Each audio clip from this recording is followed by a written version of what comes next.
Are we still in that bubble of AI is going to cure cancer? Over the last few weeks, right? Yeah. A lot of the pharma guys have been coming out with groundbreaking research where they've been solutions for HIV, for cancer as well. Yeah. The question you're asking is, where have these things been? I think the place I started to worry was when I realized that my refrigerator had some sort of Wi-Fi signal. Yeah. The future where AI does your thinking for you is inevitable. A friend recently shared a prompt, do a CIA-styled report on me. Da da da da da da da da da.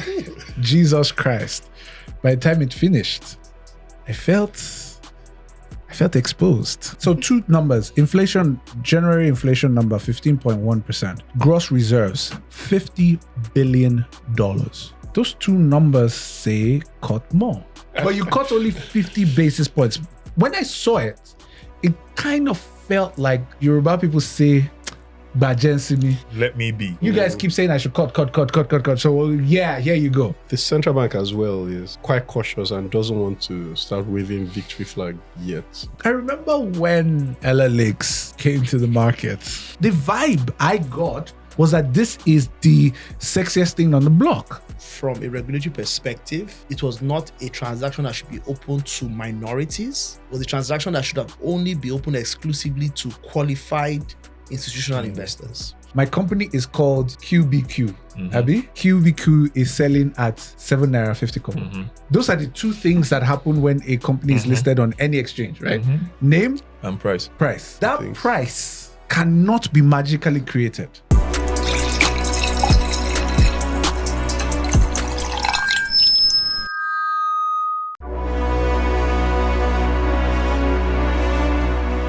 Hi guys, you're welcome to Drinks and Mics. My name is 2G Andrews, and I'll be holding con. I don't know where Ogodre went to. I think he traveled before I came back, so I'm really not sure where he's at. Anyways, we have in the studio with us, to my right, Tuba is in the building. Always in the building. He's in the building. Somebody was telling me about, relocating to the UAE recently, and I was just like, oh, wow. So you think I have that kind of money? He said, well, you're too much friend. The association. That's not true. That can't be. Guilty by association. Otuba, welcome to the show. I'm going to. You've been on the show before, so Yes, do I really need to? Not much needs to be said. All right, so welcome to the show. You all know him, bringing him back, and we have a special guest in the studio with us today. His first time on Drinks and Mics, so don't forget, buy, sell, hold. I heard you guys had a field day last week. You were just excited. Maybe it was because I was not around, but it's fine. It's fine. So we have a guest with us in the studio. I'll let him introduce himself so that I can do proper justice. Hey, justice. My name is Muiwa Oni. I had research in Stanbic IBTC, equity research. Look after West Africa. Been looking at the equity market for some time now. Yeah. There wasn't any gray. that time, yeah. No grays, no wrinkles. But when you said researching in Nigeria, gray just came out. There's quite a bit that happened in the capital market that we'll be discussing about the listings that did not list, but we will talk about that in time. Let's start with global politics, because here I have conversations around US-India deal, a US-India deal, and also Iran-US negotiations. I think the Iran-US negotiations is a bigger bit for me, because at some point it felt like we're heading for the inevitable World War III, and and you know how the internet does these things. Somebody would just come up and your feed and be like, the US has just launched 17 something bombers, and you'll be like, hey, It's about to happen. it's just 3 minutes away. But then 2 days passes, 1 week passes, nothing has things happened. And you're wondering, is anything ever going to happen? But the issue is still about, or at least what is being said is about Iran's uranium enrichment. And you know, that thing actually puzzles me. Wait, let me say why it puzzles me. Some countries in the world sat and decided who can and who cannot enrich uranium. Yeah. It's wild. It's a tale as old as time, right? I mean, Actually, there's a lot of history behind that. Sure. I think South Africa has, they do. but I think they dismantled it. They decommissioned it, and Can they give us? I mean, I think when you think about the historical, and again, I'm about to go into historical antecedents, is part of the reasons people will tell you that Lumumba ended up the way he ended was because of uranium. And that, they were selling to Russia when the US really wanted that, right? And they had the richest uranium deposits in a mine called Shinkolobwe. So it's a tale as old as time. You look at the Niger Republic next to us, one of the richest uranium deposits, their relationships with China, Russia, Korea, and how that's working out. So Who's the oldest here? Muyiwa has to be. I think. Tap it. No Yeah, drink. exactly. But like I said, this thing, because once you have the uranium and you can really enrich it, what then happens is that you really can be bullied in a certain sense. Is why India has to be careful with Pakistan. Sure. Is why everyone is on eggshells with North Korea, and that's really what it's about. And the Rocket Man. Honestly, I suppose after World War II, right? Guess the impact of nuclear weapons, nuclear war in general. I think that will never again, and ensuring that. Hopefully, we never see that. Yeah, that is checked, and I suppose that's part of the reasons why. But you keep on wondering if Iran is still a threat, or how big a risk it is if Israel could go in, and even the US also bombed a few of those sites, and wondering if there's really still anything there. Even though on the other hand as well, I guess there's still that concern around, shall I say, peace or stability in that region, because you also don't want a Libya 2.0 in that environment as well. Pretty much. If there's Pretty much. instability. I suppose that's always why there'll be concerns around how the whole thing is dealt. Because with Libya, I guess they didn't really have nuclear weapons. I think it was chemical weapons they had, but decommissioned all those, opened things up, and afterwards they exposed themselves, or shall I say, the whole Sahel. Sure. The question for me is this an overkill in terms of the kind of military might that Trump? 'Cause I'm saying Trump has moved the three of their largest carriers. Yeah. Right? It's not a joke. Now, when you think about the costs of moving those things to the region, and they're not dropping one bomb. It almost feels like let's drop something. I suppose it's like insurance, right? I suppose it's like insurance. So you pay that premium because you actually don't want to see the risk crystallize. So I suppose moving that I don't think that I feel like that should be you know how Trump likes to win. Would that be a win for him?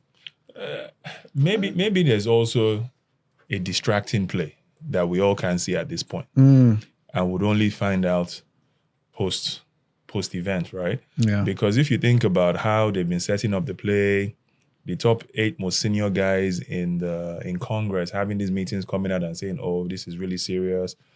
State of Union address yesterday, he goes about making a very similar speech to what George Bush did when they were going to go into Iraq.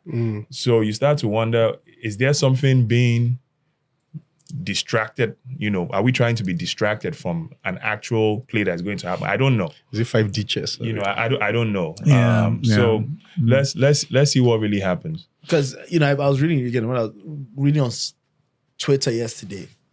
It would seem like Trump would like a victory that looked like Venezuela.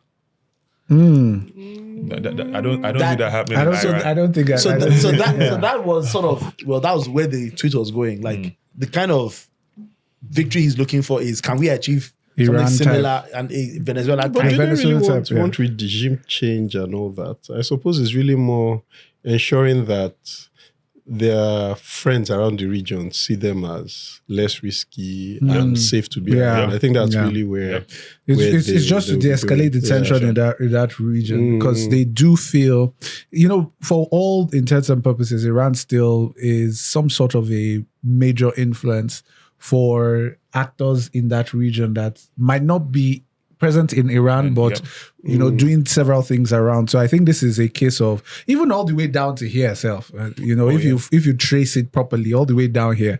But I think that was just one way to be able to, like, we have a finger on your pulse. So chill, stop all these things you are doing. There was I don't know if you guys watched this series Tehran. No, I haven't seen it. So I started watching that like 3 or 4 weeks ago. So it's really around. Tehran is around Tehran, and the executive producer of the show, was found dead in her hotel room last week. Yes, in Athens or so. Yeah, in Athens. Yeah, so, in Greece, somewhere in Greece. Well. So I worry about, because the thing is that you just don't fully understand the story, but we'll continue to follow that. I think before we come to Nigeria, I wanted to talk about OpenAI. There was news about, I think this week or so, about their $100+ billion raise. That number and the story has many worrying implications for me. First of all, I first saw the 100 billion plus, that they couldn't just tell us how much it is. It's already 100 billion. How more disgusting could it get? A private company as well. What do you mean by 100 billion plus? I didn't understand that, but they said 100 billion plus raise, and the company is now valued at $850 billion. I worry though. I worry because this comes a few or maybe like several months after Altman had come out and said people were trying to poach his best staff. They give them proper checks. This just kind of feels like, hey, we gotta get our own money and we can fortify ourselves, or and it brings to question the AI race. Is it worth this kind of money? So I suppose like new innovation, new innovations, new ideas, you typically see loads of investments going to it. So at the early stages, there will be lots of investment. You build infrastructure that you might not be able to monetize. So if you think about railroads, that whole railroad boom too, quite a number of losers came out of it. And even with radios as well, there were losers that came out of it with the internet. I think that was still fresh for us. Yeah. And so I suppose there would always be that overinvestment because it's a new idea. And I suppose the market as well over-amplifying the impact as well.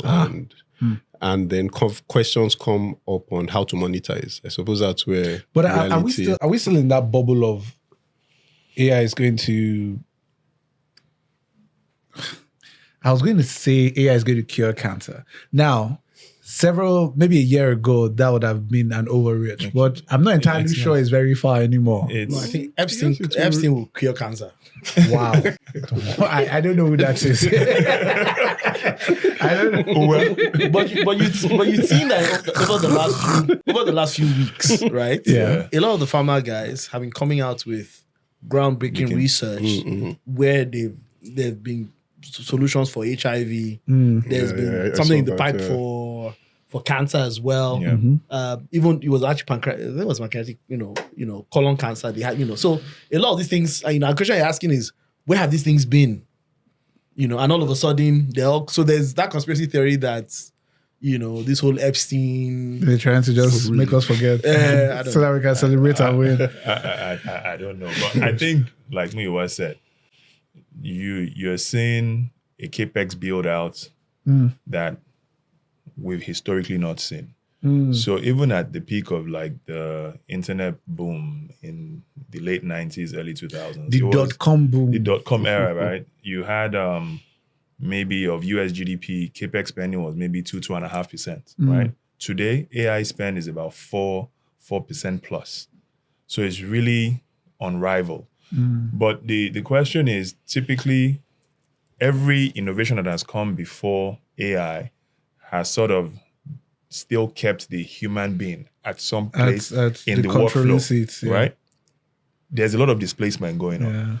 And I think that's the real challenge that will need to be solved as this whole thing continues to go. In terms of the spend, Larry Ellison said it 2 years ago that 100 billion is just basic starting stakes if you want to really compete. Wow. Yeah, he said it 2 years ago, 100 B. So, because the size of the prize for whoever wins, they're not calling some of us in that room, that conversation. It's really good. That was what he said. So it's really interesting. And the question for me is it really a bubble? Because if AI is going to change what life is, what it means to us today, like it's going to turn that around 180%, like flip it upside down. Yeah. Is this really truly to expand? I think the bubble, and this is just my thinking, I think the bubble is more around the hype around the possible monetization. I think because we have so many players, it is difficult to monetize it in such a way that you become super rich just by you alone. Because there's Claude, there's Gemini, there's OpenAI, there's Quen. There's DeepSeek. Exactly. So it's almost like people are spoiled for choice, really. At least the average everyday person. I'm not talking about the deep guys. So I think we're looking at the use case for AI today is, we're in our office. How does it help with work? So which one do I prefer using? So this week now, there's been that whole it was a conversation we had in one of my groups where a lot of the guys pay for OpenAI. And then we started talking about Claude AI and how amazing it is, and how some guys are thinking of dumping the OpenAI to go and use Claude, right, going forward. But that's just one use case. Yeah. I'm saying that it's a use case where everything in your home is going to be driven by AI. Oh, for sure. Right? That world, I'm saying, imagine what we used to watch in movies actually coming to reality. I suppose we've been saying a lot of that, right? So it's almost like Silicon Valley is driven by sci-fi and Hollywood. So think about what you're watching in the 80s. Most of it is already happened. Yeah, you're already seeing that. So imagine that world, self-driving cars, all that. Yeah. I think the place I started to worry was when I realized that my refrigerator had some sort of Wi-Fi signal. Yeah. So you think it's listening to you? I didn't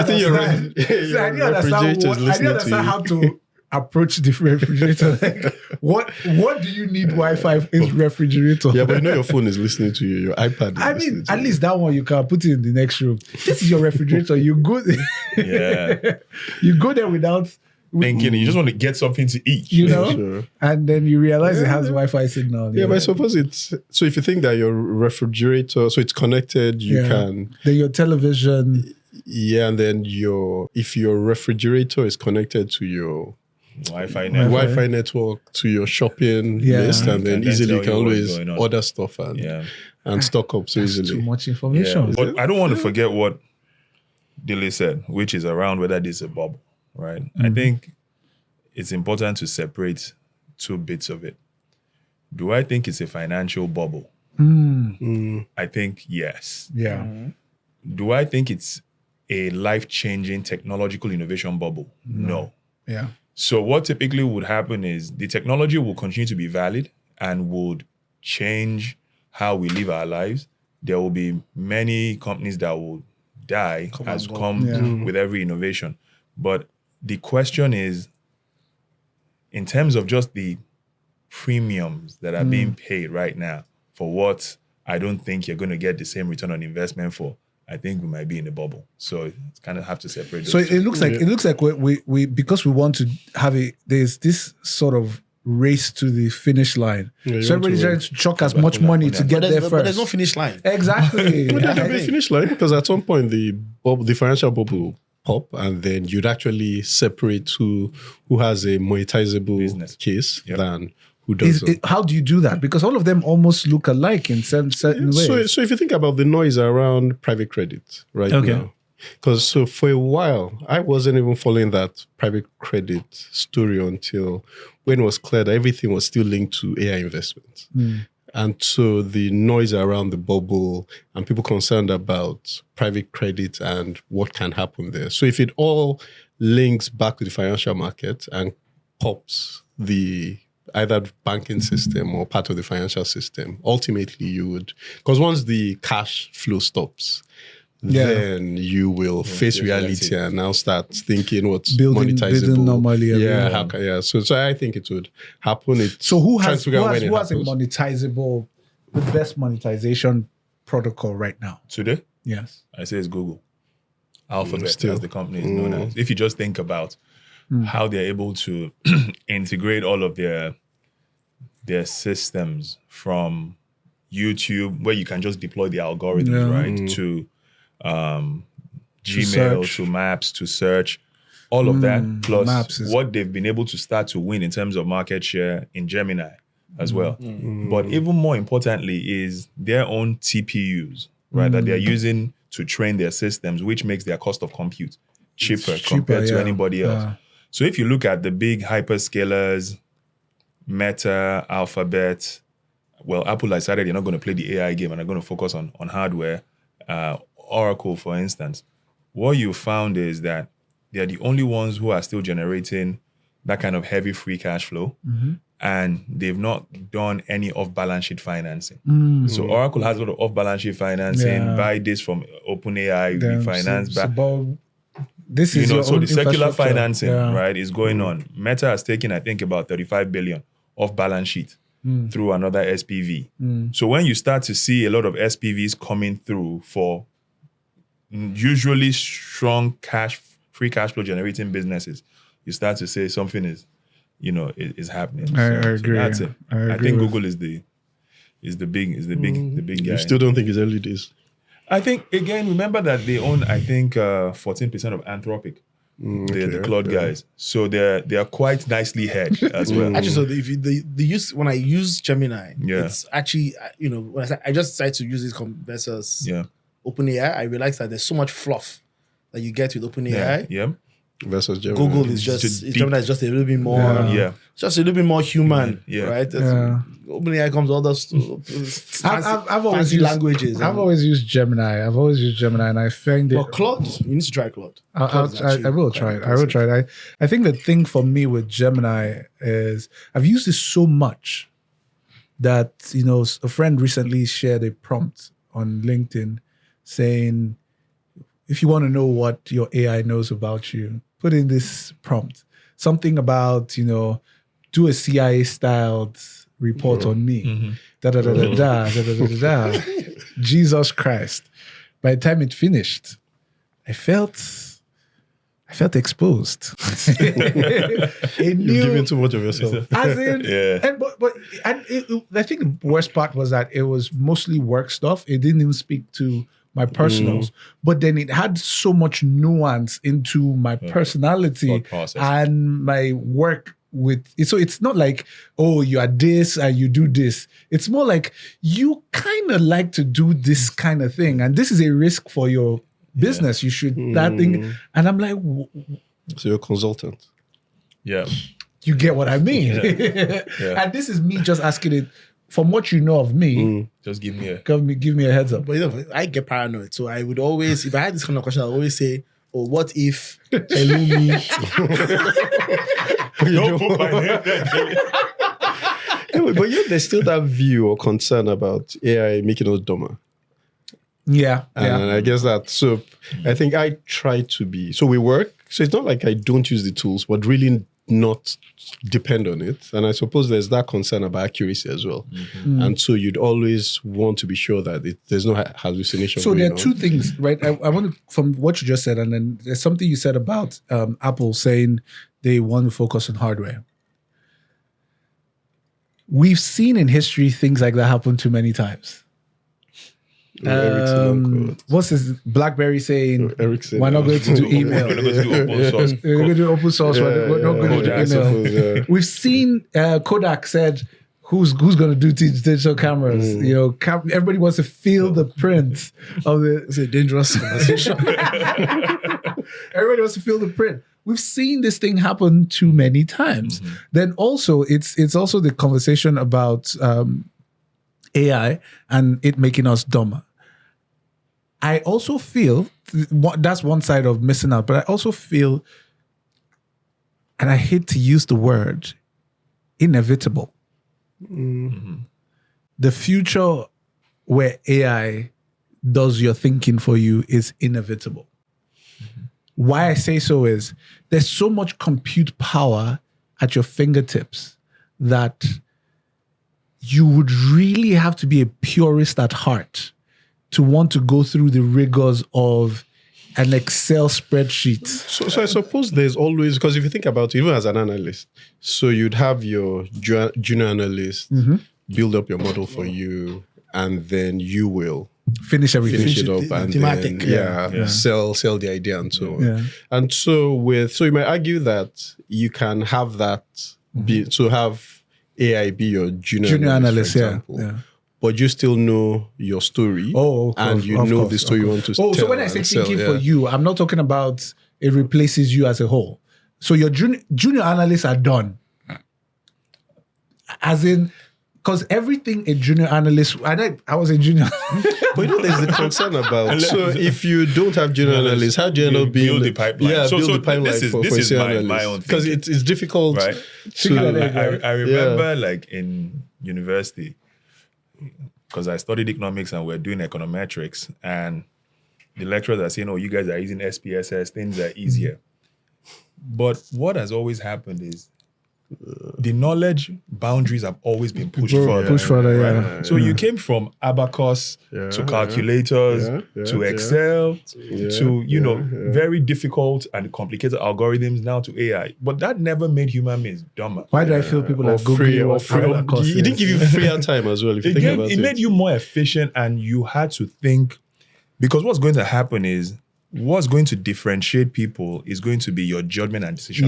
Judgment, So it's not just enough to be able to just say, I have this data set and it's happened. How do you pass through that data set and make sense of it to make... But I'd argue that, you've been trained to go through the process. So you've gone the hard way of building, this is how this thing is done. So now I'm trying to drive this decision. Now, the question is that, how do you get that newborn to even understand the thought process of getting to a decision? Because what happens now is that doing that all of the ground but I guess there'll be newer ways of passing it along. It's the same way. It's the same way our parents will say, "You guys had it easy," Because if you think, because so you're talking about SPSS now, starter guys use. Exactly, and it really doesn't make the work. It doesn't reduce the rigor. Because if you think about it, if you have more tools, so it's almost like you have way more information to process now. And so the quality of the endpoint needs to be a lot more higher. So back in the days, you might argue that the barest minimum was to have that information available. Exactly. But now you have to now process and add more value. So when you bring out when you just bring a spreadsheet or a document with just the information, the person will look at you like, what was you AI this? I like that. That obviously gives me a bit of sukkah, because I keep hearing.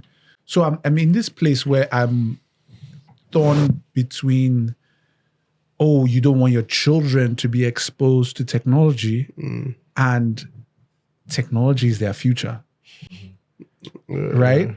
So where do you create a balance? Because you could be hiding them from technology, because you come from a past where technology wasn't always the mainstay, but they have they've been born into a society where technology is almost everything. You get, and if it is now this way, imagine what it will be in another 15, 20 years. Technology would have really ramped up in ways we can't even imagine right now. So is actually keeping them away from technology helping them for their future? Are you, because for me, you could say we went outside, we played in the sand, we rolled on the floor. That was good for us, right? Sure. Let me Muyiwa speak to this first, because he has the oldest kids. Everybody here first, before he cascades down. So I think healthy exposure healthy guided exposure makes sense. Okay. And if you think about it, so if you're following what's happening in Australia, I think even the UK as well, about social media and exposure to kids beyond a certain age, and I suppose they've seen enough research to see and show the damage or the negative impact. And it's really not a case of technology is bad, but I suppose like everything, there's a level of exposure that you'd need. So I remember watching a documentary on cars and when cars were first invented and how back then there weren't issues like driver's licenses. Kids pretty much could drive cars. There weren't brakes then, so you pretty much jump off the car like roll up. And just to show how back then. And so just to show you how I suppose with new technology, you have to also start introducing guardrails to ensure that they are safe enough and don't create negative impact to the society or have or prevent the risk to society. But to your point, is inevitable, and it's a case of exposing them the way or the right way so that they can also handle it as they. So you were going to say, because now that he was giving his my take is about timing and sequencing, right? Yeah. And I think some things will never still be replaced, which is the ability to focus and to be able to just stay by yourself to do deep thoughts. And I think when you expose a kid too early to social technology tools in a certain way, which can be distracting, and then just their prefrontal cortex is not fully developed yet. They say it doesn't fully develop till you're 21 or so.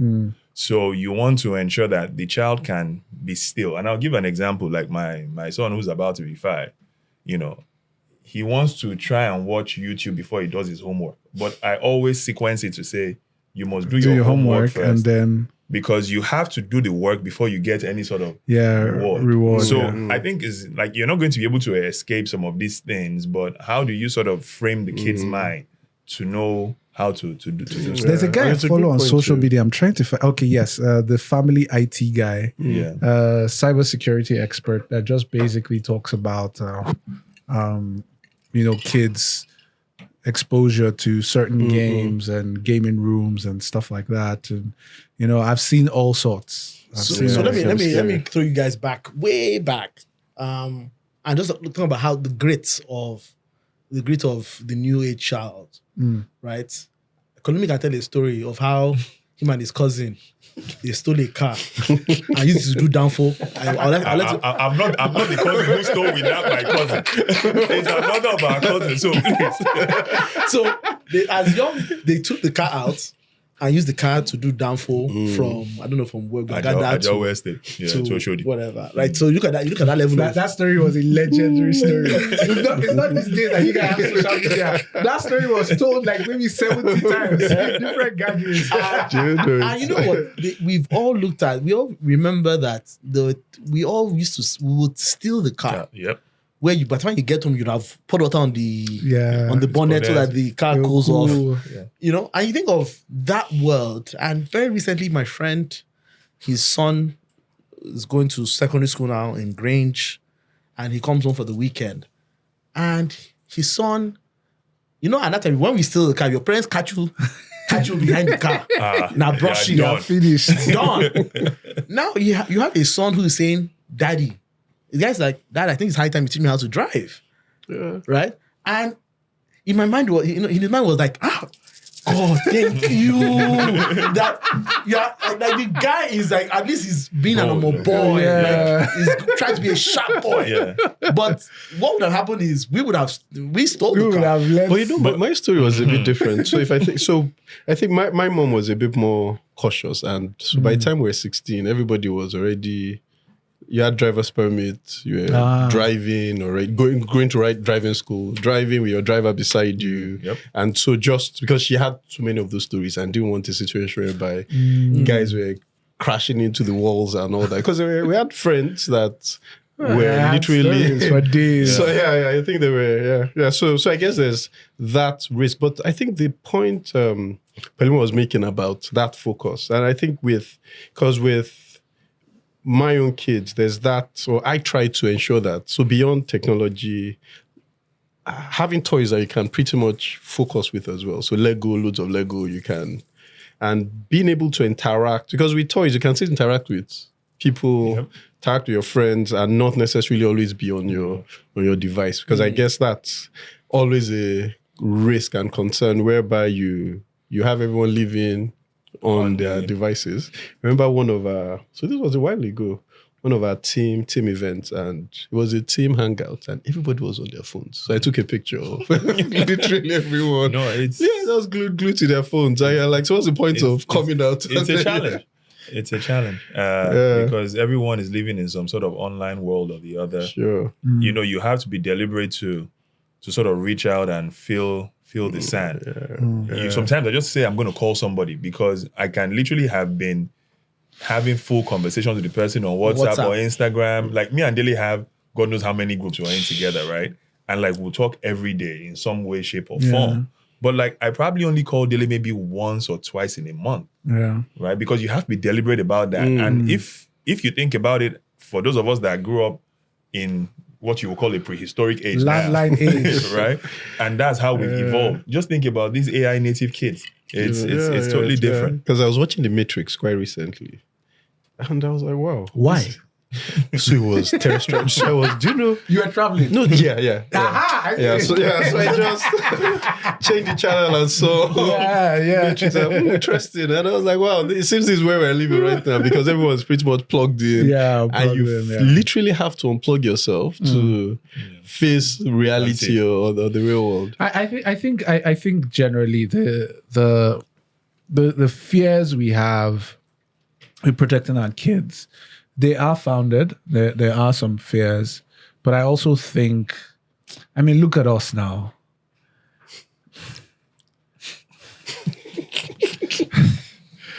I mean, I grew up in Mushin. For people who do not know where Mushin is, you need to just drive to Mushin. And I'm not saying Mushin down, as in very close to Mushin bus stop, Gong. So, and I still remember that, you know, we left there when I was about 11. But prior to my leaving Mushin, I used to go out into the streets on my own. Yeah. And I would walk like long distances from my house and we'll go and do, probably we're walking to go and buy sugarcane or we're going to buy one thing, you know, and we did all of that. Now, of course, Nigeria is not as safe as it used to be. I guess that's a sad reality. It's not as safe as it used to be. But I'm saying there's some sort of toughness that we miss, you know, from some of the... You know what I'm going to say? Your socioeconomic status just changed. Right? I'll tell you what. Wow. I tell you what, I was at a government hospital between last night into this morning, dealing with some emergency, and you just see some real things. And I'm there, and then, you know, the person I'm there to deal with, we had to get the person there, move the person to another specialist hospital, but that was the closest place to them.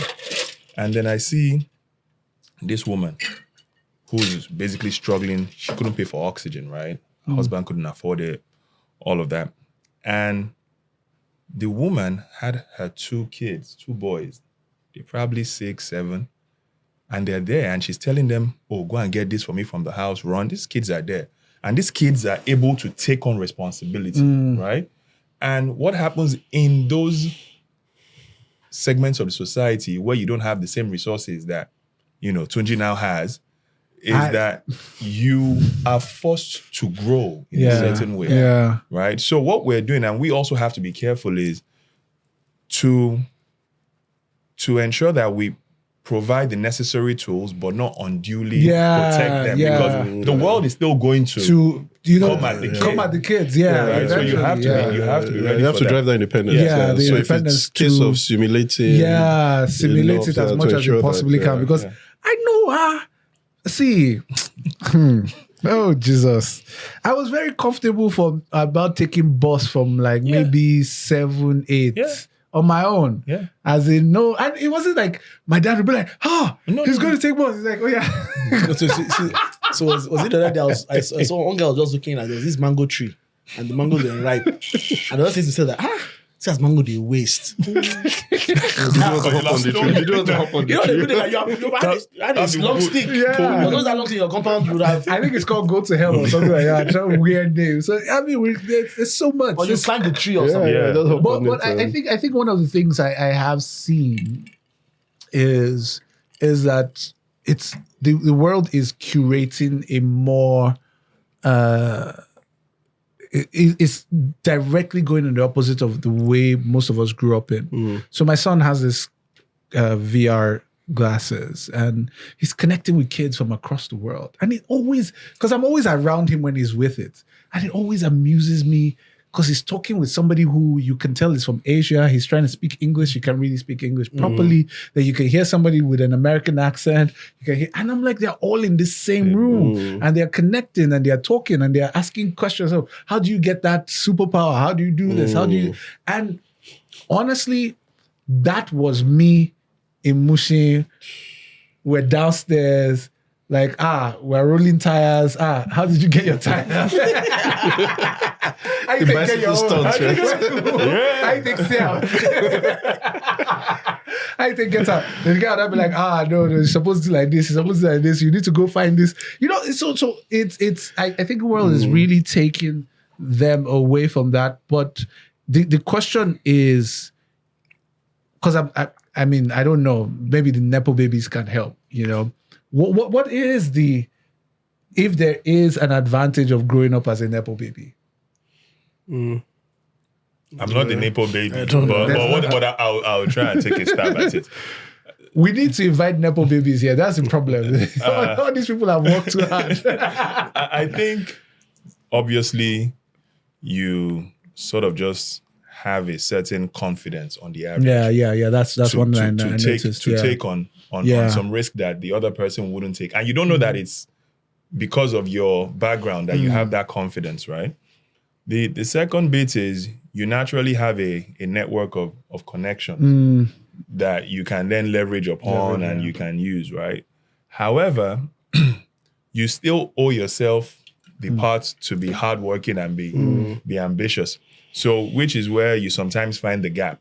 Yeah. But anybody that is a Nepo baby that has that ambition typically just scales things up. Excels. I think it's really having that hunger, the drive, being able to. It can't be replaced, whether Nepo or not. Yeah. It can't be replaced. What is that Nepo baby thing? Is that not a African construct?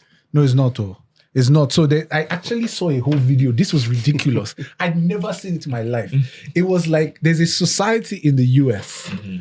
I can't remember what it's called, but it's like a society of Nepo babies, right? Where they kind of come together and speak about their challenges, but more importantly, speak to how they need to harness the resources they have available to them and then scale. But they didn't call it Nepo, they called it some other name. It was a weird large gathering. I feel like what Kwame described is probably the average American, educated American, or middle class to upper middle class, right? Having schools in Nigeria, in the UK, in America, I say to people that there is nothing like that American education. The kind of brainwash that it gives you, you just come back feeling like Superman. Nothing is impossible. But Dele, That is the construct. Dele, you went to one of the top schools in the world. And that's what it's here. So it's not just America. It was also, remember, like you were pre-selected out of a pre-select group. So it was the 1% of the 1% academically and in terms of social status as well. One of my investors calls it white boy audacity. Yeah. She's like, there's an audacity white boys have that you'll be wondering, what exactly is behind you? But you are saying confident. You are still begging, please give me 50 naira. And then the guy comes and he says, if you're not talking $1 billion naira, I'm not really ready to talk. You're like, But that's just real life. It's just real life, you know. And somehow I've realized that money seems to gravitate towards those kind of people. You have to, if you're from the 50 naira perspective, you have to prove yourself well. Yeah, but I think also maybe the reason why it's also become a bigger issue is because of the high inequality. Yeah. And it's not just it's just not Nigeria. Yeah, it's global. It's global, yeah. And so I suppose with that as well, that gap is just showing that there's a bigger risk. And so if you follow the politics globally, it's all around how to close level things up. It will not close. It will not close. Even the Bible says the poor you will always have with you. Anyways, we're moving on. Moving on. We just don't want the poor to be more than the rich. Yeah, so they don't eat the rich. 90 billion plus. Not 90 billion plus. You now make all the money and start an NGO. We don't want the poor to be more than the rich, please. Okay, no Allah. So first of all, coming back to Nigeria, over the week, the NPC for the first time in a long period. Okay, no, not the first time. This is the second cut. Yeah, this is the second cut. 50 basis points. 50 basis points hold. It's I'm not entirely sure. So from Governor Cardoso's.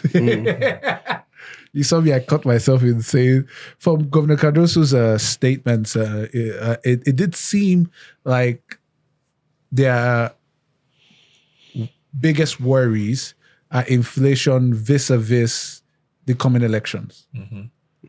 We all know that elections in any part of the world has an inflationary spike, generally because of money supply and, a lot of money going in the economy, just chasing far too few goods. If that is your concern and you're cautious about it, then why cut? You might as well just leave it. So if you look at inflation and trend, right, it's dropped considerably, even though I guess there are questions around the... Thou shalt not question MBS. I guess it's a sin. There are other ways to do it, let me put it that way. Because they also came out to admit that the original approach, there were adjustments that needed to be made and have made those adjustments. And I suppose, so beyond the numbers and reported numbers, I think what is clear is that inflationary trend is actually easing. So if I think about our own PMI and just how we track and trend on cost in general, you're not seeing that pressure. If you look at the currency is actually strengthening. If you look at energy prices, so petrol prices are also reasonably stable. Depending on where you're measuring it from, is actually lower as well. So I think there's that acknowledgement that... The Naira is strengthening. Yes, yeah. And so there's the acknowledgement that inflationary pressure is easing. The monetary policy rate is pretty much above every other rate. So if you look at where the MPR is relative to treasury bill rates, relative to inflation, money market, the T-bill rate as well, OMO rates, it's well above that. And because if you look at where treasuries are trading relative to standing deposit rate, so the rate at which you earn interest from the central bank as a bank, if you have excess liquidity, is actually above where OMO rates are and where treasury bill rates are. Interesting. And so I think that's why the market actually thought there will be further adjustments, because as central bank, you think if market has already priced and adjusted, why should I be paying more than where the market is? But I suppose it still shows caution. And so to your point, still being concerned about inflation, I think is still quite important. And I think helps that credibility that the central bank needs to maintain. And then maybe, so a part of us also thinks, maybe also shows that the central bank is also maybe also still feels the inflation numbers might be slightly higher than reported as well, because otherwise you should cut materially. So, Palumi, I need to. So, two numbers: inflation, January inflation number 15.1%, gross reserves $50 billion. Those two numbers say cut more. I mean, any rational person, because right now you're trying to stimulate the economy. Yeah. You've taken reserves up from the abysmal points it used to be. 34, the 34, 30 used to be our... Oh, 3 net. Well, wow. Is this your net position? We're not there. We're not in that conversation. You're looking at that 50 billion reserves, 15%, 15.1% inflation. Economy needs stimulation. Economy needs to actually produce for Nigerians. Yes, we've stabilized it, and we now need to start making it produce. This is the point where you need to cut rates so that interest rates will fall. People can borrow more. The agro guys, the manufacturing guys, they can borrow more, go back into business, hire more people, productivity, more salaries, blah, blah, blah, blah. Before AI comes. But you cut only 50 basis points. When I saw it, it kind of felt like, so Yoruba people say, Bajensimi. Well, sorry, for people who don't understand. It felt like, placating us, like kind of like, let me be. Yeah, let me be. And you guys keep saying I should cut. So, well, yeah, here you go. Kind of a situation. So my take is, I'm going to continue from where you are left off, which is, I believe strongly that the CBN has a higher actual inflation number, which is why it's keeping the MPR at this rate. Because that differential is just too significant, right? And Dele probably knows these numbers better than I do, but I don't think we've seen such a gap between official inflation numbers and MPR historically. 11 percentage points. Yeah. I don't think we've seen this historically. So I think that's one thing to sort of pay attention to. The second bit is, this is one of the aftershocks of the era of the former governor of the central bank, which is where there has been, in my mind, an abdication of the responsibility of the fiscal side. And it then appears that the monetary side has to solve all economic problems. Money supply has a lot to do with what happens on the fiscal side. If you're generating revenue, how are you actually spending that money as well? Because you are the one that actually induced pressure into the economy through money supply. But it appears no one even talks about the fiscal side anymore, except, okay, what are we collecting, right? But in terms of just fiscal management, mom has been the word.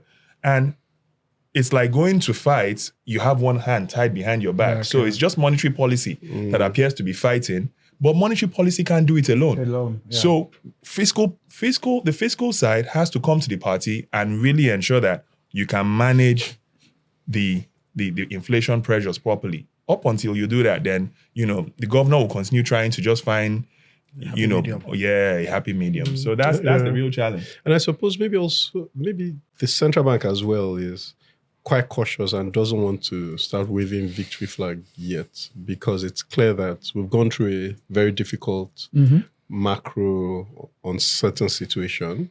And so right now you stabilize the economy all right and you're looking for growth, but at the same time that you still want to anchor some stability on the currency, and you don't want you really don't want that volatility to come through. Because if you look at how the currency is also trading, you've seen steady appreciation, but there's still that influence from foreign portfolio investors. So even though we're seeing accretion from oil production and remittances, and remittances as well, but a big part of the inflow of drivers, or should I say big driver right now, is still foreign portfolio investors. And so whenever they're in the market, you see the Naira strengthen further. Once they step back, start seeing some level of some form of tension. And so I think there is that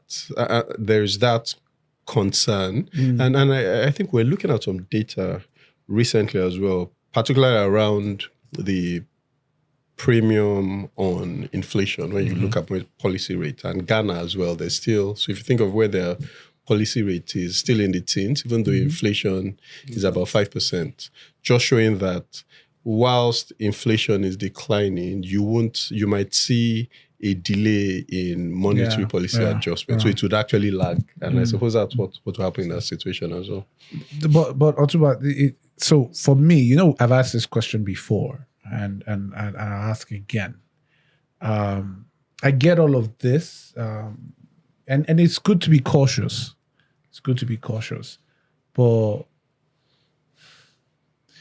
is it possible that we are being too careful in a time we should actually be aggressive? Because what I'm saying this is because we might not have this opportunity again, right?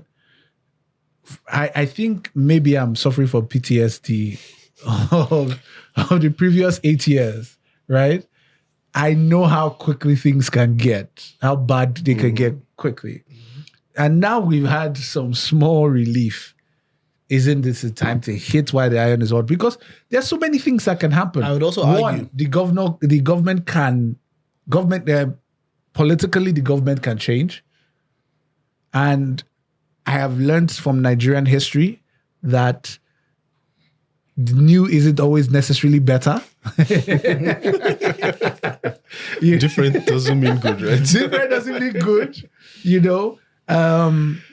Also, who's to say that the next, if this government stays, the next tenure will still be focused on reform? Because what's your worry, really? My worry is I was in this market in 2007, 2008, right? So I saw all the madness. So we kind of brushed it aside as in, hey, we just learn, we'll get busted, we'll grow. And every day was like a better day. 2010 came, everybody was chilling, we were recovering. 2011. Great times. Those were beautiful days. People used to go to London and on Friday, come back on Monday. A few of those. So what I'm saying is not magic, right? I know how this market was. To experience what we experienced between 2014 and 8 years after was absolutely shocking for me.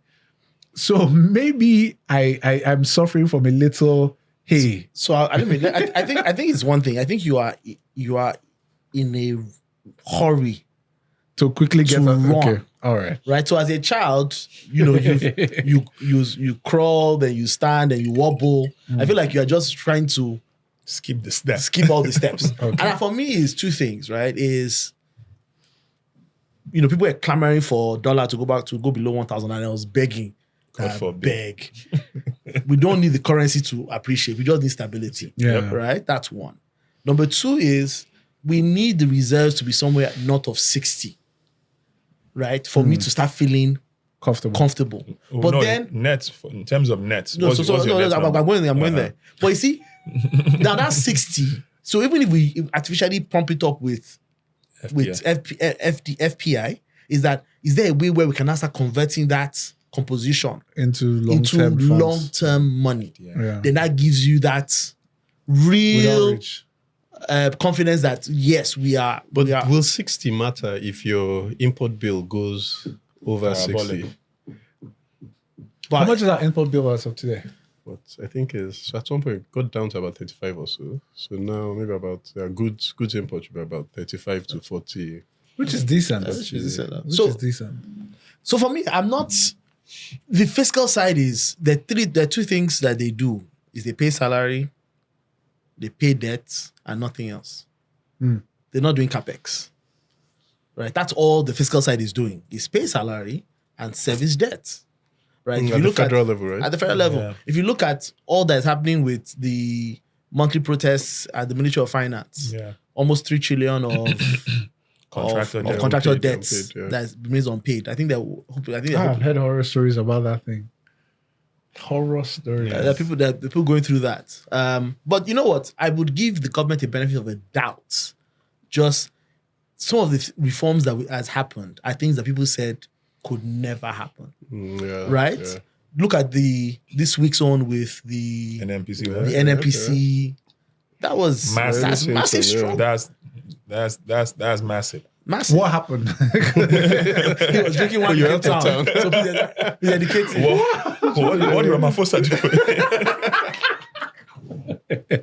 What happened? Because you people are talking NNPC, I'm thinking, what happened? The president had an executive order. Yeah, I saw those. Otuba was talking about it, but I was like, what are the... Basically, there was a 30% management fee on oil receipts. Oh, okay. From production sharing contracts that now has to go straight into FAC. Yeah. Right. Which used to be kept by NNPC. So obviously that should improve your. Yeah, and then I think there's another 20. But there was somebody that was the 20% frontier fund. I saw somebody on TV though coming to argue that money is part of how they pay some salaries. No, there's a 20% that is there for OPEX that has been allowed. So you ask, what do you need 30% extra again for? But again, the political economy of NNPC is a different conversation that I don't think I want to go into. So it's better to have bigger receivables from the NNPC. Yeah, it makes sense. I mean, there's still some changes that need to happen to the PIA, which I think will happen. That would be post elections, I think, because just now it's difficult to get. So that's another thing I'm talking about. We think it will happen post elections. What about? Because we know how this country can be. No, and the reason why I think it will happen post elections, right, is there's some things that, and I don't know if Tinubu is taking some things from the Trump playbook, where some things will take so long if you went to Congress, National Assembly. But you have the power to do it via executive order. So first, use the executive order, let things start working, and then you go back through the legislative system. Change the constitution. Yeah, so I think that's what it is, because this 30% from the production sharing contracts was actually in the PIA, or is in the PIA, but the only way to be able to get around it was the EO. And if you think about, even from a political standpoint, if you're trying to put yourself in pole position to win an election, you just downstream funds, right? And how do you do that? Through FAC. So once you do that, then you're able to also get some success as well. So it will be interesting to see. Well, because anyways, I know I sound eager, but I think it's PTSD from that period. So I guess your question is cut rates so that the economy can run. Or No. I'm saying. People can borrow so I'm saying. Have lower interest rates. The fact is, and I've heard many times that it's not the CBN's job to stimulate the economy, but I'm saying the CBN is also the regulator. Or the regulator of the banking institute, banking sector that manages liquidity within the economy. Can I ask a question? Has anybody, whenever they increase NPR, when I used to have loans, you would get a letter or an email from your bank saying we have to revise your loan. Downwards. Oh, upwards. Once they take up NPR rates, they revise your. Yeah, I used to see letters. I did get when they cut the rates in. In so the central bank has actually been pushing. So it does have I'm waiting for this one. The CBN has been pushing for NPR. I'm waiting for this one.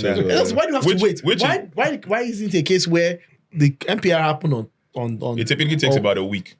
They were adjusted. But beyond that as well. The realities are beyond that. So you still have, once the pressure is there to expand and lend more, you'd actually start seeing those concessions even coming before the monetary rates. I actually honestly think we need a situation whereby we need to have more lending within the Nigerian economy just to be able to. So I remember when the previous governor was really trying to push credit growth, and he set introduced this The is LDR policy. And I remember we did some study, tried to see if there was really a link with credit growth and GDP growth. With Nigeria, there was really nothing. And part of the reasons why as well is if you think about where most of the lending goes to. It's concentrated to like 100. Yeah, it's still customers. the larger corporates that the banks feel comfortable from a risk point of view. And so that's not a problem entirely. You know why I say so? So if, for instance, you lend to for Lafarge, right?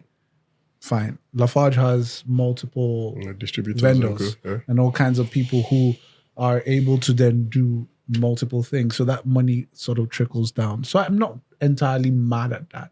Of course, the banks, and then there's the part where people who offer private credit can now offer private credit at lesser interest rates. So it cascades down somehow. There's a domino effect. Because what that means is that interest rates is pretty much the price of money, right? Yeah. And it means that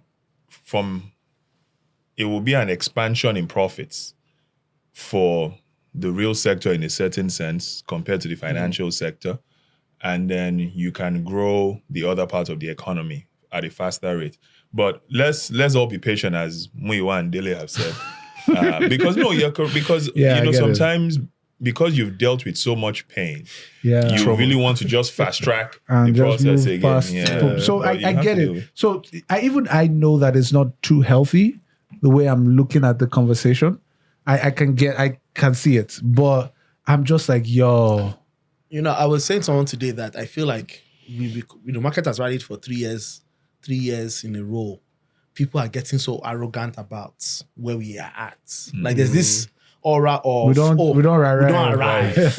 I was like, So I was talking to someone. Just takes one news. I was talking about Aradel someone this afternoon, and he, they were talking about how I said the Aradel deal at the point it hit the market was bound to fail. Yeah. Right. People were not going to pay. Okay. People were trying to bid for it at 400. It went out to 460. Yeah. So when it was time to move the block, people were saying, after the listing, I'll buy it in at 400, right? Yeah. But obviously, took time. They were able to get anchor investors who take a block, and then you now had a change of wind. But I'll say to the person that you look at Aradel's equity story today is that I can't say that I know one institutional global investor that holds the name, right? And I'm saying that not to say that you need a global investor to validate your story. But the truth is, when it's time for cash calls, when you drill one well, that's $20 million gone, or $30 million gone.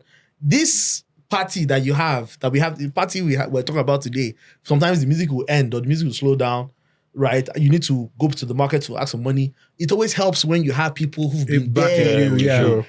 That diversity of base, that diversity of the capital pool in Nigeria is not that deep. The deepest pool of capital is the PFAs, right? The insurance guys don't come to the market because they don't. I guess the few that actually do, but I guess they're still maybe a bit more concentrated. But to your point, it's more the pension funds. If you look at the non-pension assets, so the listed equity funds are so small, insignificant. So we're still looking at SEC data and all the registered funds, and equity portion is about just 1%. Yeah. Money market about 54%. USD related funds is now 28%. That was it. So 2 years ago it was as high as 48%, almost 50%. But you're saying, I guess the positive story is you're saying that digitalization happened on that side. But in terms of on the non-pension side, you haven't really seen so much retail interest. But I suppose it will change maybe over the next 2 to 3 months. No, it's changing already. I guess the rally, the party, what is pushing this rally? I was going to ask this question because we have seen a massive rally in Nigeria's. But because I don't feel anything that is rally-ish. But the market seems to be rallying. There must be something that is happening in. I think I don't know about you guys, but I feel like the mood of the economy has changed. Oh yeah. I was talking to someone this week. They've received like 5 incoming job interviews like, we would like to interview for, you know what I'm saying? This time last year, those things were, to find a job. And I was like, and it's like people are just going on your LinkedIn or, reaching out. Randomly just Random, like, oh, we need this role, like talk to you. But I feel like the economy is gradually repairing itself. Yeah, I'm not saying it's there yet, but these are the kinds of little indications that, and it was that thing that Sam said on the show with Mayo, that if you have talent that you're not willing to pay better salary, you will lose them. Yeah. Right? And so the people that are looking and say, okay, the economy is turning around, we want to build capacity, we want to, and those conversations are happening, right? But we're willing to pay up a little bit. I think it's a number of things in terms of, like, if you think about the market. And first off is, I think, again, markets never stay in this happy medium for too long. Yeah. The reasonable It's medium. either they're happy or they're sad. Either they think everything is going to the end of the world, to or, the moon. It's going to be nirvana, right? And I don't think we are nirvana yet, because I definitely lived through 2007, 2008, and everybody was doubling their money every 2 weeks, right? So, and I was having a discussion with one of my friends who knows more about markets than I do yesterday. And the thing I was telling him is, again, I think this PTSD thing is so real. Yeah. When you've had positions, he's a PE guy, right? Like he's I think this thing is a real he's a PE guy who, they've had some good exits, but they've had some things that have struggled as well. And the challenge is that these markets, what happens if I'm trying to exit to a global institutional? That was literally what he was saying to me, right? Will they see the market the same way we, as the local investors, are looking at it and price at the same range? I think there are a couple of things. 2007, 2008 is 19 years ago, or 18 years ago. So what you found is there's a new generation of people that have come into the workforce who, just like we were at the time. I think you were on the wall of this studio last week. This is the same thing I said last week. But go ahead. Oh, really? Okay. I was getting out of Mexico at the time, thankfully, before El Mencho situation. But you see these people who then have the same appetite for risk like you did back then, and they're coming into the market. There's excitement. People have had money that has been sitting idle. You're looking at your USD positions that are going south, and you're like, I have to put money to work. Crypto is crashing, and the dollar is devaluing. Crypto has gone to the dogs, right? So basically, money has to go to work. Yeah. But at a fundamental level, is that in my mind, I think we've only just fully recovered the devaluation impact in terms of earnings back.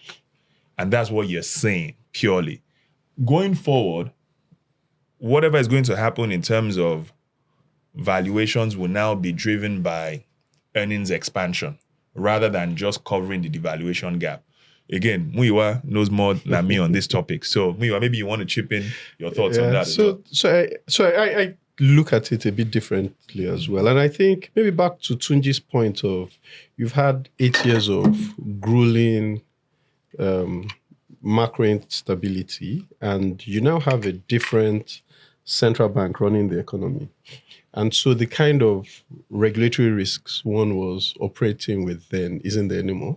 And so even with equity risk premium as well, that is, the market is expecting less from that standpoint. So how one was looking at cost of risk is different. I was sitting in a meeting, and there was this foreign institution revising their cost of risk expectation for Nigeria, for their entity in Nigeria. And they cut it down by 400 basis points. Wow. And so 400. Yeah, so if you're thinking cost of equity can go even way below 400 basis points. And for them, the bigger driver was inflation. So for a while, inflation was 30%, 25%. And these guys were using 18% average inflation expectation. And so if inflation drops to 10%, for example, you can imagine what cost of equity would look like. So we've had cost of equity estimates of about 20, depending on the name, between 21 to 25%. So imagine And this is looking at equity risk premium of 8%. Yeah. In the past, used to be about 5 to 6%. So just dropping that down would mean valuation expansion. So I think there is that valuation. So there's that that we think is happening already. But beyond that, I think the point on macro expansion and expectations of improvement in the economy is also happening. The last year, if you look at most of the consumer, or should I say the non-financial names, you saw recovery from losses to profitability. And you can argue that maybe that's what the market was reacting to last year. This year, some of these businesses are seeing volume expansion. And so that profitability should drive earnings. And so because even with this current rally, market PE is still about 9 times. Yes, 9 times. So if Ghana is at 17 times PE. Yeah, Ghana has seen a Tanzania is big time expansion. But Ghana's best performing currency in the world last year. That's one side. And then inflation as well. So 5%. So EM is current at what, 13 times? 13 so there's still some scope. And they're looking at dividend yield ballpark of about 6%. Yeah, which is where I wanted to go to. Dividend yield looks like it's going to go below historical averages if you're looking at this. So typically, I think with the banks, let me talk about the tier 1 banks. You typically did about 10 to 12%. Yeah. And I think they're still. You think we're still on track for that? Yeah. It was looking to me like we'll be seeing something like 8-9%. So you know what's different as well with the banks? So the past 3-4 years, there was pretty much very little distributable income. Because most of it was revaluation gains. Yeah. And, all of those are and you also had forbearance. So the amount of dividends you could actually pay out was limited. Yeah, so limited. Yeah. GT Bank might pay out its entire market cap in 5 years. Yeah, easily. As it sits today, easily. Yeah. So there's because I think our estimate for dividend for DPS for GT, I think is about 13. And we won't be surprised if it even surprises that. And this is looking at payout ratio of less than 50%. And I think the last conversation, the last management call, they were talking about 60% distributable income. And so with the banks, I think there's that likely cash flow bump. And so I don't think I think the market still has legs. And it's really a function of what happens with earnings going forward. Because if on the price to book point of view as well, I think I was looking at the banking 10 and it's still around 0.5, 0.6 times about book. 0.6, yeah. So the likes of GT is just at 1. Yep. 3 years ago it was at 1.3, 1.4 times. And so if it's still cheaper from a valuation point of view than 4 years ago, then it really and ROE wasn't as high. Let's put that into perspective. CIB Egypt, which is a comparable for GT Bank, is trading at maybe 2.2 and 2.2 times book. Yeah. So at the minimum, GT Bank should be trading at 2 times book. Yeah. So at the minimum. And it's big. So I think since... And it's a better run bank than CIB Egypt. So the question is, why have we continued to have these discounts? Because there's no conviction. There's no conviction. There's no liquidity. I think there's no debt. I don't trust the book. No, it's no, there's no debt. I think there are two stories. I think there are two stories. So there's a regulatory risk part. I remember this was maybe 2017. We're just assessing regulatory. Who's the regulator? Central Bank. Okay. So we're So we're assessing regulatory tensions across a few banks across banking sectors on the continent. We looked at Egypt, Nigeria, Ghana, and Kenya. Yeah, four banks. Do you know, we're just very simple metrics. We're looking at the circulars and try to classify the circulars as well. The ones focusing on FX and capital and so on. Nigeria, I think about 60% of the circulars was from Nigeria.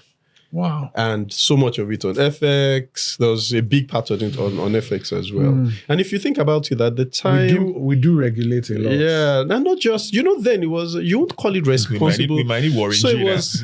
Yeah. Do you know? And I would say it was irresponsible regulation. It wasn't responsible regulation as well, if you think about it. Because as a bank treasurer, you couldn't plan. Yeah. If you don't know what your CRR, regulatory CRR is, if it's a function of the liquidity in your central bank reserves, that means you will, as a bank, be running away from deposits or figuring out a way of reclassifying. And so all that, I think, was what was driving that discount. With the changes, it's easy to see this re-rating. So one of the biggest things that I'm praying for, right, if I had an opportunity to sit down with Cardi B today, is that wind down AMCON. It needs to go. No. See, let's not open that. Let's open that. Let's open that. Let's open that. It is one of the things that would expand the earning potential of the banks. You need to just wind down AMCON. It's lived. It's outlived its usefulness. It's 1% of assets, no? No, 0.5% of total assets. But if you look at the banks, for some, it's as much as 20% of the operating costs. And if you add, so imagine add that back. Throw that back to the bottom line. Yeah, it's. What was AMCON doing these days? Talking about what we like. Let's move on. So, in this case of. Say you've on the internet when they say you did trust woman or you did trust man. I remember when Ellah Lakes came to the market. Honestly, from the feelers I heard or the side gist, I'm surprised to be reading the story that the public offer didn't actually do as great. So just for background, so Ellah Lakes PLC, a diversified agribusiness focusing on palm oil, cassava, and related agro-industrial activities, which you think, from the Nigerian perspective, is a slam dunk. Launched a 235 billion public offer for subscription in late 2025 as part of its strategic capital raise efforts. The offer involved the issuance of 18.8 billion ordinary shares at 12 Naira 50 kobo per share. Generally, the problem was even the Ellah Lakes share price sold off sharply after the it's down 20% now. It's down 20%. 25%. What happened here? Because honestly, and this is why I say don't trust man. Because I think even in many circles, I was hearing, have you seen the Ellah Lakes? Ellah Lakes. Ellah Lakes there was even this conversation about hyping the guys behind it, which I know from afar. Which of the guys? Let me not be talking. Anyways, let me first give the first disclaimer. I actually was the investor relations advisor to Ellah Lakes in 2019 when they did the reverse listing. Okay. Into they bought the thing from Francis Ella. So I did that. I actually did that piece of work.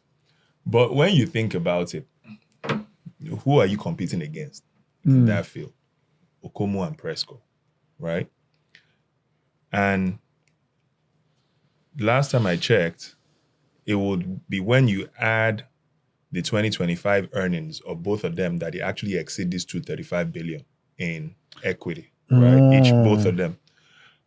So I think it was white boy audacity. Ellah Lakes had only done shade. Okay. Ellah Lakes had only done maybe, I don't know. Sorry. 100 and something million in revenues. And then you're trying to raise 235 billion, which is more than what many banks were trying to raise just to meet the CBN recapitalization threshold. I don't know how it was advised, how they thought about it, but I mean, it was going to be challenging. It's a large size because you look at the equity. I was just looking at the balance sheet and the total assets is 31 billion Naira. Shareholders funds about 22 billion. So you want to raise 10 times your shareholders funds. Yeah. So for me, I suppose it would have been difficult to do just based on that the was size a philosophical of the transaction. I feel like from a regulatory perspective, it was not a transaction that should be open to minorities. It was a transaction that should have only be open exclusively to qualified institutional investors. Okay, so when you say regulation, you're talking about SEC. The regulator, yes, that's one. Number two is, I also feel like it was one transaction where if this was the direction they were going to go, they should have put the shares on suspension. Because the thing is, what you've had is people have gone to buy Ellah Lakes, expectation. Now they are stuck with this. They're stuck with it because they cannot sell. Even though they try to sell it, they can't sell it, or you can't get an offtake. I feel like it was one of those things. It's one of those transactions where it was a lot of the minority shareholders that are playing it do not understand what the company is even trying to do. So what you need to do is you need to even sort of protect these speculators from. Why protect speculators? I mean, no. So he did speak to a certain point, right? If you're raising something that is unprecedented for one, your earnings, two, for the regulator for market peers also. But the general context is, if you're raising this kind of money, one, it would speak to the fact that you'll be speaking to sophisticated investors who understand what you're trying to do. So you don't speak to them based on your earnings. You speak to them about the vision of what you're trying to do, right? So it's sophisticated investors that can get that, right? But because the vibe I got was that this is the sexiest thing on the block. At the time when the PO was being rumored, right? Yeah. It was feeling very, and there were articles even written about the backers of the thing. Like, I was like, Naso, let's go. If you ask all the guys that own Ellah Lakes today, they cannot tell you for the life of me what they do or even what that transaction was about, right?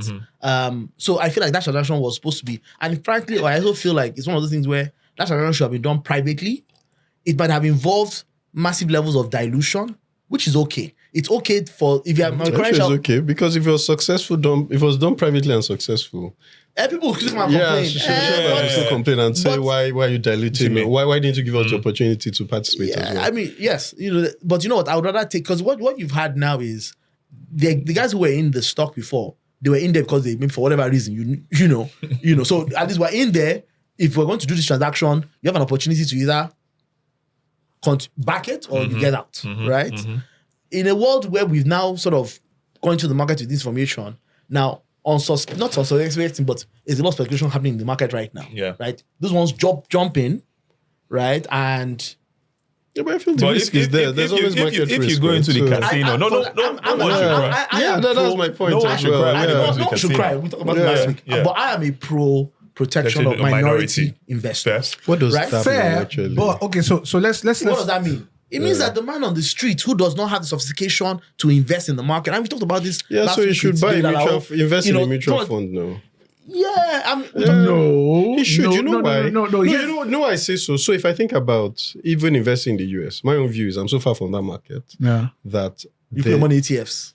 Yeah, there's no point. But that is a sophisticated view. That's a sophisticated view. Let me tell you what happens on Instagram, because that's where most people who are investing these days get their information from. Let me tell you what happens on Instagram. Which is ridiculous. No. Bloomberg costs 24K. So what happens on Instagram is today, an Instagram influencer will come out and say, I just bought the share and it went up 20%. And then the person goes for the next 30 to 45 seconds talking about how fantastic the share they just bought is and how it has done this for them. Now, they speak specific to the company and they say things flowery, really, about, and I didn't realize the amount of finance influencers that are available on social media today. Influencers or influencers? Both. It shocks me because I don't want to use my age to show things, but I know that when we were in that space, you had to have a background. You had to have you had to be tested, some experience, right? Before you come to the market with a bit of, that the regulator can call you. Some professional caution. There was a lot of caution that you put around what you were saying. But now it is, I'm trying to do a public offering. I just call you as an influencer and I say, this is blah, blah, blah, blah. Take 2 million. Go out and talk about some stuff. And you say something flowery about my business. There's one video I saw of one influencer saying something that I flew from here to there and I made 6 million naira. In my mind, I'm like, come and show me how you did this because I want to make that kind of I flew from Lagos to Abuja. I'm like, how? In this market, I know the market is booming, but those are the kind of things that are happening. And what I'm trying to go back to is with Ellah Lakes, there was a sweet story. Yeah, there was a story, but that story was it about the business itself, Abi? There's one part of that. I feel like that story was too risky for really, are you sure? Because it's all palm, right? All palm has been in the state that it is, and for the amount of money we're trying to raise, right? The people that are playing this thing, that are doing kalo with it is too sophisticated for them to understand. Oh, so you are looking at it from the share price performance point of view. Share price performance and how liquidity as well. Perspective, and also even asset, even capital allocation of what you are raising. Even deals that we've sold in the past, in our old days in my old days in Standard Bank, those deals were exclusively to qualified institutional investors, QIs, right? You don't want these guys who don't have true understanding of the structure of transaction going there to play. And even if you couldn't get the Q&Is to at least guarantee half of that raise, then what was the point of going for such a shoot for the moon? Well, there's a story that maybe there was a pep who was supposed to back and there were challenges along the line. I'm not the one who said it. but the company there's belief somewhere. Clearly, the company has come out to say they will still be going ahead with the transaction. Which transaction? The acquisition. Okay, the acquisition. Okay. So the acquisition of what? The AR of the oil palm. I mean, the offer they were offering to the guys was sorry. The offer they made to those guys was just really crazy that no one's not going to want to take that deal as well. But let's see how it works out. So in the next couple of months, so they said that should. I saw it. I'll try. Let me pull it up. But I think they said in the next couple of months that transaction will still close. So it'll be nice to see where they land with that. There's also a question about history. I'm trying to be. So there's a question about the precedence of actors within a conversation. So the people around the Ellah Lakes story right now, there's a question to ask: have we raised that kind of money before?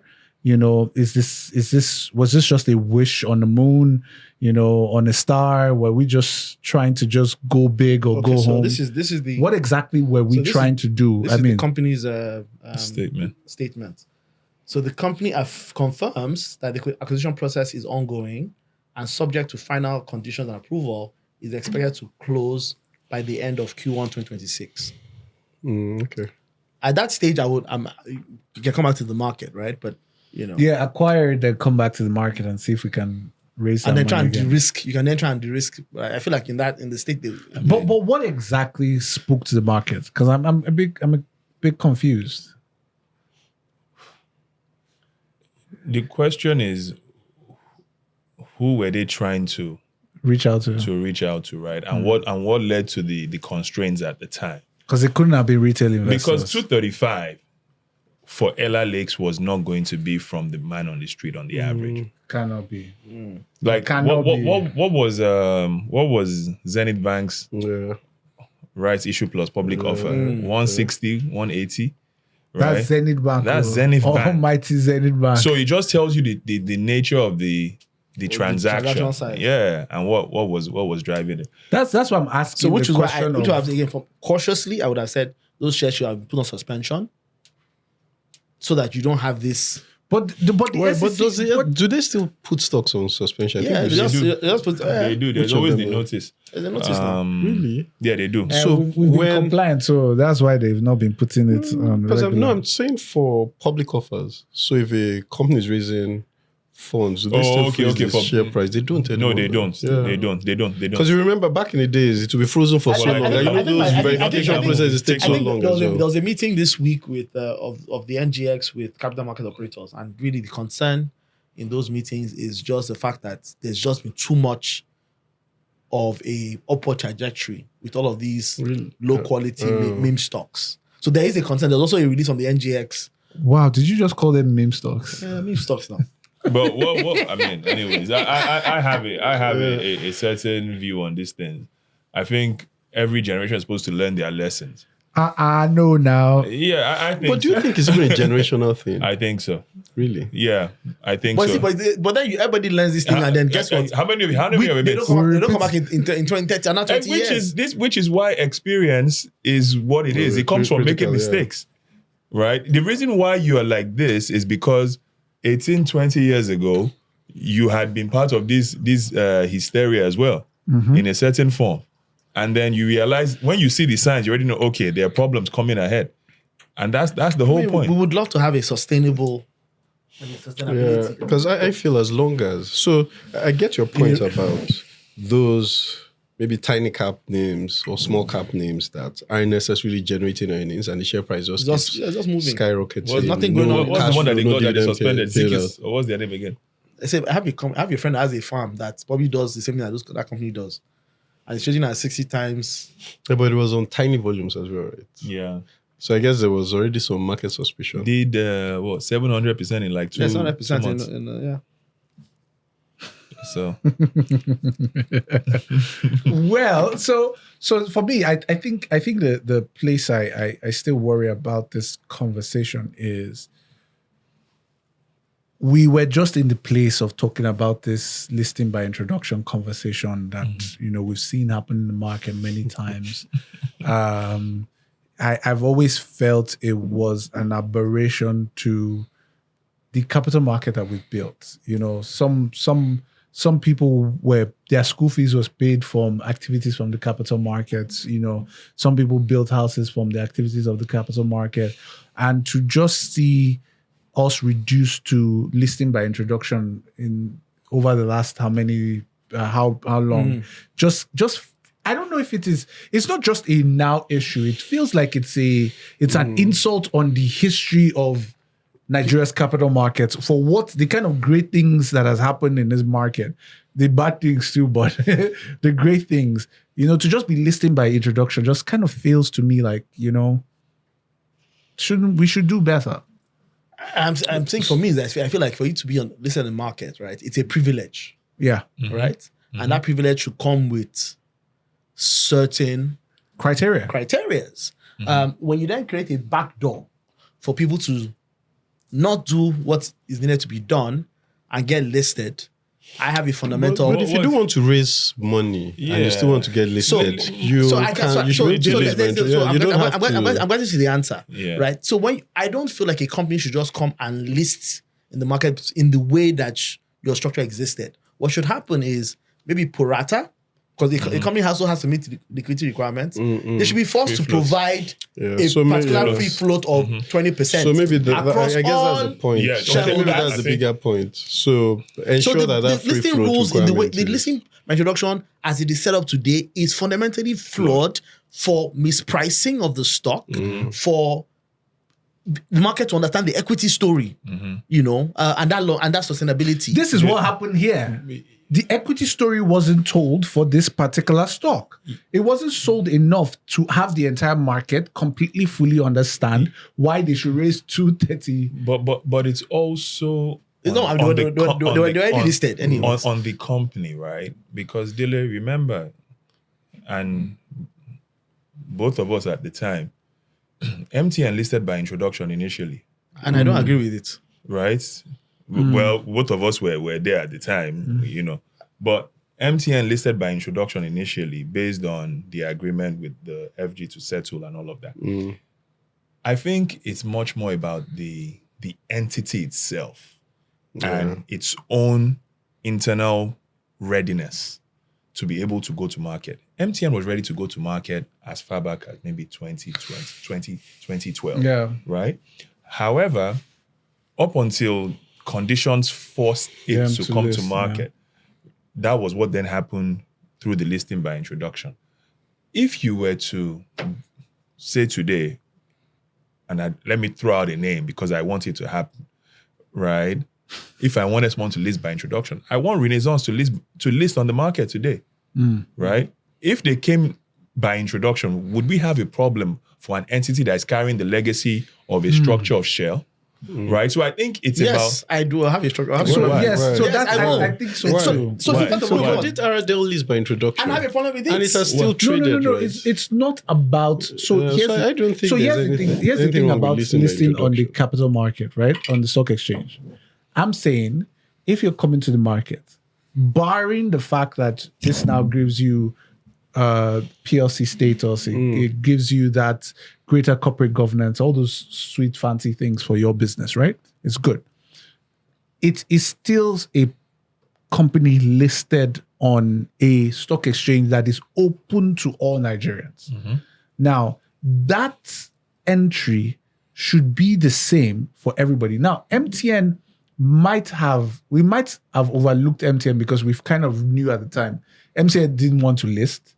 They were not interested in listing. The liquidity was not interesting to them. So what's the point, right? So we forced them. So maybe because MTN listed that way, and then you've mentioned a few other companies that looked good on it. But a thing that is flawed is still flawed, whether it is for worked out well or not. Or worked out well or not. A flawed entry is still a flawed entry. Yeah, so I suppose it's really the companies themselves checking the minimum standards. So you know what? I even feel like certain companies. So as long as you don't meet those standards, then don't certain companies of certain size should not be allowed to list by introduction. Why? Why? Because there's an equity story that needs to be sold, right? So do you want to say that? And there's a price discovery that needs to happen. What's happened now is that someone just comes. Someone else says that I want to listen to Daily Bio Limited. I want to just come to the market and list at 5,000 Naira. Right? And the market is then figuring out. Now, the thing is that Daily would maybe go to NGX and do one ceremonial, whatever. Bell ringing. No deep dive into even what they do, right? Or going to the financials, he lists, and then market is now figuring out. Now, there's no, and in this country, from an IR perspective, right? There are companies that are listed in this market that you cannot go anywhere and say, this is the IR of this company. Right? I'm going to drag a few names. Just, there are companies that don't have... You can name them. It was my past life. I'm not saying that, listen, I'm not saying that there are companies that you approach today that you can email the CFO, he will take a meeting. But you know what? The CFO should not be the one receiving an IR meeting. Yeah. Now, my best company on the NGX is GTB and Nestle, right? Nestle has no IR person. If you wanted to do a meeting with the management, you have to email the CFO or the MD. It's not his job to be receiving IR incoming, whatever. There needs to be, I need to be able to go on NGX website and say, these are the list of all the listed companies. These are the list of the appointed IR contacts. This is their email addresses. This is their phone number where you can contact them on WhatsApp. And guess what? The NGX should say, you know what? We will do a window shopping. Yeah. I would message the IR of this and see if I even get a response. If I don't get a response in 1 week, they know that thing is not being taken seriously, and then you sanction. There needs to be a change around how we look about let me say equity this. story. Let me say this for perspective. I run a small company called Our Bar, and it's always been on my thoughts to list on the stock exchange. But for many reasons. Doesn't want you to list. No. For many reasons. No. So let me even get there. So for many reasons.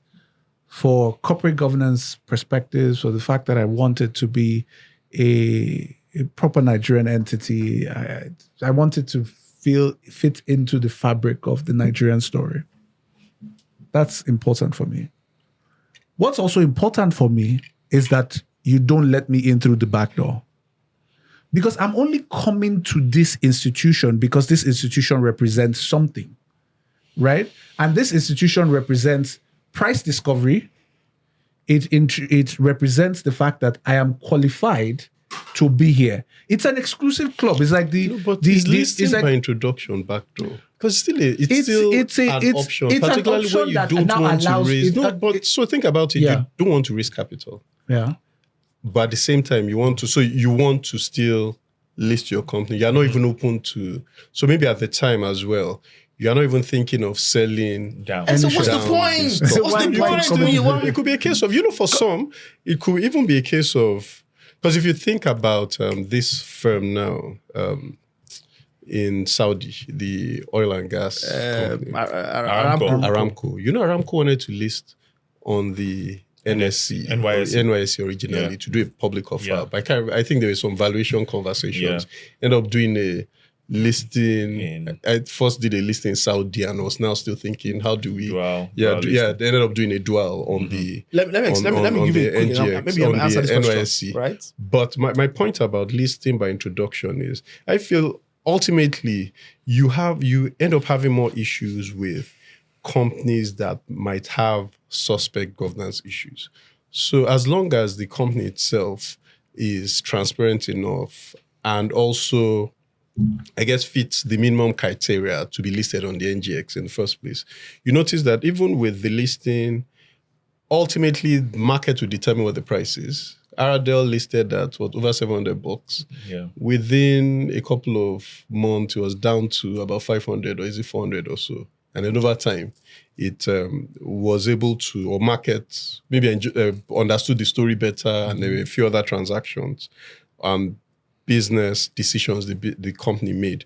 But my point is, you can't throw the baby away with the bathwater. What you should really think about is ensuring that those minimum criteria are met. So if there's a minimum free float expected, ensure that is done. Mm-hmm. Don't have different rules for different companies for free float and so on. The biggest part of being on the stock exchange is that my company is called QBQ. Abi? QBQ is selling at 7 Naira 50 kobo. Those are the two things that happen when a company is listed on any exchange, right? Name and price. That price cannot be magically created, is my point. Should not be. Cannot be. Should not be. Yeah, should not be magically created. It can't be created based on the fact that I am being introduced and I already. This is where I feel like my price should be. But the market would still see. So hold on. So let's hold on. Bring it down to you own a company, right? You own 50%. Balumi owns 30%. Tunji owns 20%. I own 10%. That's 100%. We can come and list on the market today and we meet free float requirements. Because guess what? Because between three of us, we account for the 40%. You account for that's free float because you are the majority. That's flawed. Yeah, but is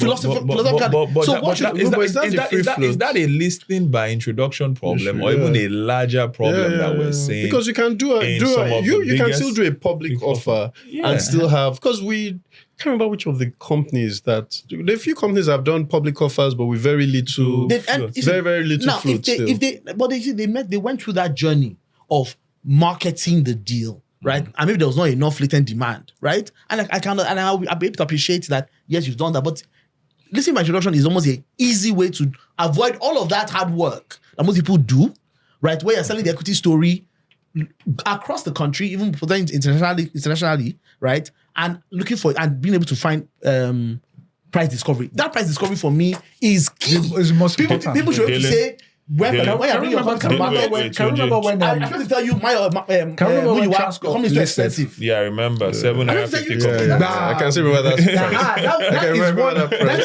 that is one beautiful story.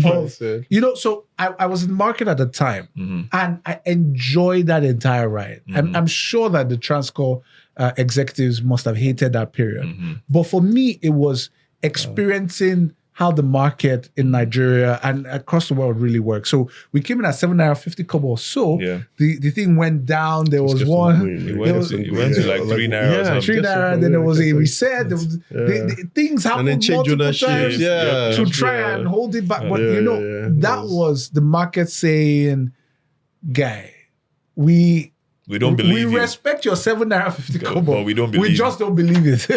Yeah, and I think ultimately the market still ends up being right. And then on so many of I still feel like these there's a lot that even listed companies that are legitimate. We get away with a lot of stuff. And From a Dele, perspective, that's the real right? point that we There's should no reason make. why every company on the NGX today should not have a quarterly presentation.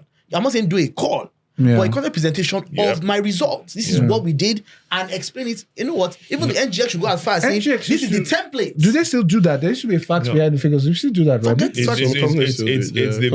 the companies that have like proper structure that do the facts behind the figures. There needs to be a template. The way the banks have a template. If you look at banks' but presentations, the requirement the is that you details. publish your numbers, right? No, the publishing means Publishing is your, just your audited numbers. unaudited, So Yeah. publish your Yeah, but audited in fact, numbers. behind the figures is story, more right, the is story also behind the equity important. story. But That's what Dele, you're selling. when you make this point around listing by introduction, my counter is of your top 5 biggest listed companies on the stock exchange, how many have a true free float that exceed what? Because you NGX? beg them to come. No. I'm saying like if we want to really speak to this, right? Uh-huh. And do we really have price discovery in these names? Where you have one significant shareholder who can actually determine based on supply how the stock prices will move. But I will tell you today, right? If you went to one of those names, and you said, I write you a check, or there's a check of $1 billion, bring shares. You think they won't sell to you? I'll have to do a block trade. But if you I brought, guess they won't sell to you now. It's happening. Yeah. The market is just not deep It's enough. happening fast anyway. The market is not deep enough. But I'm saying is that the market has to be, and we cannot keep saying that because this is the way it is. We should continue doing the same things that we've done. Before, right? The market is broken. Yeah. And we need to start fixing it. And we're having that talk conversation, right? Yeah. People should be held accountable for I agree. the privilege of being on the stock exchange. You need to know that I need to have an IR person. I need to have a phone number. I need to do conference calls. I need to have presentations. I need to do road shows. This is what it comes with. takes- Otherwise, but stay in your house. but some companies might not want to take your meetings. Stay in your house. You know. But I wasn't You don't need my- market. you don't need my This was money the now. market you came into. No, but to be fair, the market has evolved. Because I remember when I started looking at the banks, I remember the first bank to do a conference call. It was so chaotic. It wasn't cute. There wasn't it wasn't even cute. So back in the days, or right now, you'd have Q&A systems. Where There's a moderator. You can queue in questions, and you know who registered to take a question first. But this one, nobody was muted first. So it was a case of the guy that could shout the loudest, who was way more dogged to ensure that his question was heard. But it was so chaotic. And over time, I guess by the time people like Pelumi's firms came through, they were able to organize and coordinate it. So to be fair, there's been way more progress. I'll say the banks can argue that they seem to have the most coordinated IR functions. And I suppose it was not just that. I think the recapitalization of they always need to raise capital. No, that recapitalization of 2005, I think really tried to push up until 2007, really tried to push that. So that consciousness of being in front of investors, tell your story. And I suppose you've evolved beyond equity raising, you are raising debt, you're either doing a CP. There's some engagements you're having with DFIs and co. So you'd always have to have a coordinated story. Consumer space. It's mute. We need to go and disrupt them. So I'll tell you what. I'll tell you what. And this is why this we was, need to raise capital. we thought that. But you know what? See, All right, guys, we have really gone over time. Just hold on. Before hold that thought, Tunji. The real thing with the FMCGs is that most of that shareholding is from holdco. Right? So Holdco typically owns no less than 70% across all of them. Yeah. And so their need, or the reason why they still remain on the stock exchange, is more because rather than offend the government, let me just be here and continue to meet this threshold. If you left it to most of them, they would delist. Understood. But you know what? You have to be listed because you want to curry favor from the government, right? And then you need to have a regulator. She says, these are the rules of engagement. I agree. And if you don't, we will fine you. And then you have to disclose that in your financials. There's absolutely a reason why These guys everybody don't- lists. Yeah. You know, let's not downplay these things. This listing used to be the holy grail. It is. If But you know, you it's so got expensive and difficult as well. To keep maintaining it. Yeah, to get No, it it is. So It's for a reason, It's so demanding. That's, So you it's have to- it's all for a extremely reason. demanding. Extremely So demanding. it's a case of you are calling yourself to a higher Standard. of running your business. So really, if you want to do it, there's no point doing it if you're not going to go to. Anyway, we've gone. Sorry, guys. Oh, I knew this topic was going to be the heated part, so I kept it for We did last. it last week, so I kept it for last. But we're not going to have buy, sell, hold this week just because we've really, really crossed out of time. But I think the only one we're going to do is buy, sell, hold Muiwa. We like, Palumi, you've already said, you've already voted. So that's why it's here. You've already voted. So buy, sell, hold Muiwa coming again on the show. So till, I think, is Ugudre back next week? should be back. Should be back. Okay. But before we close the show, let's get to understand what Muiwa doing in his private time. What's keeping you busy? Private time. Not Muiwa in the workplace. What's Muiwa? Yeah, the person that doesn't wear the jacket. The one that doesn't wear jacket. Most of the time I'm riding. Playing polo, riding horses. Yeah. Horses? Yeah, that's why I spend most of my time horse riding. Explain. Because these things that are now interesting me. I didn't used to. Former captain of the Lagos Polo Club. Yeah, so I spend most. So there was a time. Let me tell you this story. I think my younger son must have been maybe 6 or 7 years old. So I was talking about work, and I was not like, "Yeah, you play polo now." I was not like, "No, that you ride horses." I said, "Haven't you been to my green shop?" Because he calls the office green shop. But I've taken you to my. You've seen my desk there. I was like. So I was like, wow. So it's really, because half the time, if I'm not riding, I'm watching polo. So I play basketball as well with my boys as well. Like music, sing as well. So it's... I don't want to play polo, but I just want to be around it. I don't know. But that's a great one. We should have conversations. Sure. I like to know about that because, yes. Anyways, guys, it's been a fantastic edition just talking about things we do.